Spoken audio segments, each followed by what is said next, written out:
ഇന്നത്തെ ഒരു day in my life video ആണ്. ഇന്ന് ന്യൂ ഇയറും കൂടിയാണ്. അതുകൊണ്ട് തന്നെ ഒരു പ്രത്യേകത ഉണ്ടല്ലോ. ഫസ്റ്റ് വർഷത്തിൻ്റെ ആദ്യത്തെ ദിവസമാണിന്ന്. കുറേ തീരുമാനമൊക്കെ എടുത്തേക്ക്, പക്ഷേ ആദ്യത്തെ തീരുമാനം തന്നെ തെറ്റിപ്പോയി. രാവിലെ നേരത്തെ എണീക്കണം എന്നായിരുന്നു എൻ്റെ ഫസ്റ്റ് ഡിസിഷൻ. പക്ഷേ ഇന്ന് ഞാനൊരു 9:30 കഴിഞ്ഞേക്ക് എണീക്കുമ്പോൾ എന്ത് ചെയ്തിട്ട് എനിക്ക് രാവിലെ എണീക്കാൻ മാത്രം പറ്റുന്നില്ല. എന്നാലും ഞാൻ ഒരു 10-11 മണിയാവാണ്ട് എണീക്കാറില്ല. പക്ഷെ അത് വെച്ച് നോക്കുമ്പോൾ ഞാൻ നേരത്തെ എണീച്ച് വന്നപാട്ട് കർട്ടനൊക്കെ മാറ്റി, കുറച്ച് വെളിച്ചമൊക്കെ അകത്തേക്ക് കയറ്റി, പിന്നെ കിടക്കൊക്കെ ഒന്ന് വൃത്തിയാക്കി വിരിച്ചിട്ട് ഒരു പോസിറ്റീവ് വൈബ് കിട്ടാൻ വേണ്ടിയിട്ട്. ഈ വർഷമെങ്കിലും എല്ലാം കുറേ തീരുമാനം എടുത്തേക്ക്. വിഷൻ ബോർഡൊക്കെ ഉണ്ടാക്കി വെച്ചിട്ട്, ഇപ്പം വിഷൻ ബോർഡ് ഒരു ട്രെൻഡാണല്ലോ. അപ്പോൾ ഈ വർഷമെങ്കിലും എടുത്ത തീരുമാനമൊക്കെ നടത്തണം എന്നൊരാഗ്രഹമുണ്ട്. എല്ലാ വർഷവും തീരുമാനമൊക്കെ എടുക്കുമെങ്കിലും പക്ഷെ ഒന്നും നടക്കലില്ല.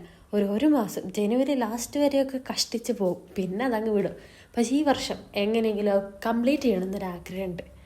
പിന്നെ അടുക്കളയ്ക്ക് എന്ന് നല്ലൊരു നല്ലൊരു കട്ടൻ കാപ്പി ഇട്ട് കുടിച്ചു. പിന്നെ ഉമ്മ പുരയിലില്ലാത്തൊരു ദിവസം കൂടെയാണ്. അതുകൊണ്ടാണ് ഞാൻ സ്വന്തം ഉണ്ടാക്കുന്നത്. സാധാരണ എണീച്ച് വരുമ്പോൾ ഉമ്മ ഉണ്ടാക്കി തരലാണ് കാപ്പി ചായയൊക്കെ. ഇന്ന് അതുകൊണ്ട് ഞാൻ ഉണ്ടാക്കി. പിന്നെ കഴിക്കാൻ പോയപ്പോൾ പത്തിരി ഉണ്ടായിരുന്നു, പൂരി ഉണ്ടായിരുന്നു, ഉള്ളിക്കറി ഉണ്ടായിരുന്നു, ചിക്കൻ കറി ഉണ്ടായിരുന്നു. എനിക്ക് പത്തിരി ഇഷ്ടമല്ലാത്തതുകൊണ്ടാണെന്ന് തോന്നുന്നു പൂരി കൂടി ഉണ്ടാക്കിയത്. ഞാൻ പൂരിയും ഉള്ളിക്കറിയും എടുത്ത് കഴിച്ചു. പിന്നെ എൻ്റെ വീഡിയോ ആദ്യമായിട്ട് കാണുന്നവരാണെങ്കിൽ ഒന്ന് സബ്സ്ക്രൈബ് ചെയ്തേ കേട്ടോ. പിന്നെ ഞാൻ നേരെ അടിച്ചു വരാനായിട്ട് നിന്ന് ഒക്കെ ഒന്ന് തട്ടിക്കുറഞ്ഞ് വൃത്തിയാക്കി, കുറേ കളിപ്പാട്ടൊക്കെ നിരത്തിയിട്ടിരുന്നു. അതൊക്കെ എടുത്ത് വെച്ചു, ക്ലീനാക്കി അടിച്ചു വാരി. ന്യൂ ഇയർ ആയതുകൊണ്ട് തന്നെ ടി വിയിൽ ഇഷ്ടം പോലെ സിനിമ ഉണ്ടായിരുന്നു. ലാസ്റ്റ് ആകെ കൺഫ്യൂഷനായിപ്പോയി ഏത് കാണണമെന്ന്. ലാസ്റ്റ് തല്ലുമാലയിലെത്തിയിട്ടാണ് നിന്ന്. പിന്നെ ഇരുന്ന് ആ സിനിമ ഫുള്ള് കണ്ട്. പിന്നെ ഉച്ച വരെ അതിനോൻ്റെ കൂടെ കളിക്കലായിരുന്നു. വേറെ ഒരു പണിയും ഇല്ലായിരുന്നു. പിന്നെ ഓൻ്റെ കൂടെ കളിച്ചാൽ പിന്നെ സമയം പോകുന്നതേ അറിയില്ല. പിന്നെ എല്ലാവർക്കും ന്യൂ ഇയർ ഒക്കെ ആയിട്ട് എന്താ പരിപാടി? സത്യം പറഞ്ഞാൽ എനിക്ക് ഒരു പരിപാടിയുമില്ല. എല്ലാ ദിവസത്തെയും പോലെ തന്നെ ഇന്നും. വർഷത്തിൽ മാത്രമേ മാറ്റുള്ളൂ, എനിക്ക് ഒരു മാറ്റമില്ല. പിന്നെ ഇത് കണ്ടോ, ഇതോൻ കയറാണ്ട് നിൽക്കാനാണ് അവിടെ അത് കെട്ടി വെച്ചിരിക്കുന്നത്. പക്ഷെ ഇപ്പോൾ ഓനത് ചാടി കടന്ന് അപ്പുറത്ത് കടന്നിരിക്കുന്നു. പിന്നെ ഒരു മണിയായപ്പോഴത്തേക്ക് ഓൻ്റെ സമയമായി തുടങ്ങി. പിന്നെ എനിക്കും ചെറുതായിട്ട് വിശന്നും തുടങ്ങി. ഇന്നലത്തെ മന്തിയും നെയ്ച്ചോറും ഒക്കെ ബാക്കിയുണ്ടായിരുന്നു. അപ്പം ഞാൻ രണ്ടും കുറച്ചീച്ച എടുത്ത് കഴിച്ചു. അപ്പോഴത്തേക്ക് ഉമ്മ വന്നിക്ക് ഉമ്മ പുറത്ത് പോയതേനു. അപ്പോൾ ഉമ്മ നല്ല പരിപ്പുവടയും കൊണ്ടുവന്നേനു. അപ്പോൾ അതിനൊരു പരിപ്പുവട എടുത്ത് കഴിച്ചു. ഫുഡ് കഴിക്കലൊക്കെ കഴിഞ്ഞിട്ട് നല്ലൊരു ഉറക്കം പാസ്സാക്കി വൈകുന്നേരം ആയപ്പോഴാണ് എണീച്ച പാടെ പോയി കുളിക്കാമെന്ന് വിചാരിച്ചു. കാരണം ഇന്ന് ന്യൂ ഇയർ ആണല്ലോ. എല്ലാവരും പറയല് ഇന്നത്തെ ദിവസം എന്താണോ നടക്കുക അതേക്ക് ഈ വർഷം മൊത്തം. ഇന്ന് കുളിക്കാണ്ട് നിന്നിട്ട് ഈ വർഷം മൊത്തം കുളിക്കാണ്ടായിപ്പോണ്ടാ വിചാരിച്ച്. അതുകൊണ്ട് നല്ലൊരു കുളി അങ്ങ് പാസ്സാക്കി. എന്നും ചെയ്യുന്ന കാര്യങ്ങളാണെങ്കിൽ പോലും ഈ ജനുവരി 1-ാം തീയതി ചെയ്യുമ്പോൾ അതിന് പ്രത്യേക ഫീലായിരിക്കും. പിന്നെ ഇന്നത്തെ ദിവസം എല്ലാവരും മാക്സിമം ഹാപ്പി ആയിട്ട് ഇരിക്കാനായിരിക്കും വിചാരിക്കുക.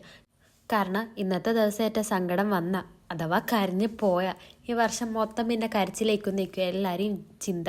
ഞാനും അങ്ങനെ തന്നെ കേട്ടോ. ഇതിൽ വിശ്വസിക്കുന്ന എത്ര ആൾക്കാരുണ്ട്? ഇതൊന്നും സത്യമാണോ എന്നൊന്നും എനിക്കറിയില്ല. ഞാനിങ്ങനെയാണ്. ഇന്നത്തെ ദിവസം എനിക്ക് വലിയ കുഴപ്പമൊന്നുമില്ലേനു. തട്ടി മുട്ടി അങ്ങനെ അങ്ങ് പോയി. പിന്നെ ചായ അടിക്കാൻ സമയമായപ്പോൾ ഉമ്മ ഉച്ച കൊണ്ടുവന്ന പരിപ്പാട് ഉണ്ടായിരുന്നു. അതും കൂട്ടി ഒരു പാൽച്ചായയും കുടിച്ച് പുറത്തത്തെ ഭംഗി ആസ്വദിച്ച് കുറേ നേരം ഇങ്ങനെ ഇരുന്ന്. പിന്നെ ഇപ്പോഴത്തെ മെയിൻ ചിന്ത ഒരു 3-4 ദിവസം കൂടി കഴിഞ്ഞാൽ തിരിച്ച് ഹോസ്റ്റലിലേക്ക് പോകണമല്ലോ എന്നാണ്. അതാലോചിക്കുമ്പോൾ ഭയങ്കര സങ്കടം. എന്താണെന്നറിയില്ല. പിന്നെ പോയല്ലേ പറ്റൂ, പോകാണ്ടിരിക്കാൻ പറ്റില്ലല്ലോ. പിന്നെ ഇതാണ് എൻ്റെ പോരത്തെ ഗോൾഡൻ അവർ. ഒരു 6 മണി കഴിയുമ്പോൾ ഈ റൂമിലേക്ക്.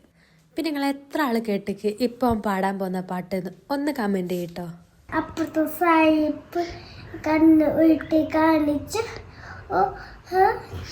എപ്പോൾ മോളെ കല്യാണം, അടുത്ത മാസം കല്യാണം, മോളെ ചേരക്ക് എൻ്റെ അമ്മയുടെ കുട്ടച്ചി. പിന്നെ രാത്രിയും ഉച്ചക്ക് കഴിച്ച് സെയിം ഫുഡ് തന്നെ കഴിച്ച്. പിന്നെ ഒരു പരിപ്പൊടിയും കൂടി കഴിച്ചു. പരിപ്പൊടി എത്ര കിട്ടിയാലും ഞാൻ കഴിക്കും, അത്ര ഇഷ്ടമാണ്. പിന്നെ ഒരു സിനിമയും കണ്ട് ഞാൻ പോയി കിടന്നുറങ്ങി. ഇന്നത്തെ ദിവസം അതോടെ കഴിഞ്ഞ്. പിന്നെ ഒന്നുകൂടെ ഓർമ്മിപ്പിക്കുക, സബ്സ്ക്രൈബ് ചെയ്യാത്തവർ ചെയ്യണേ.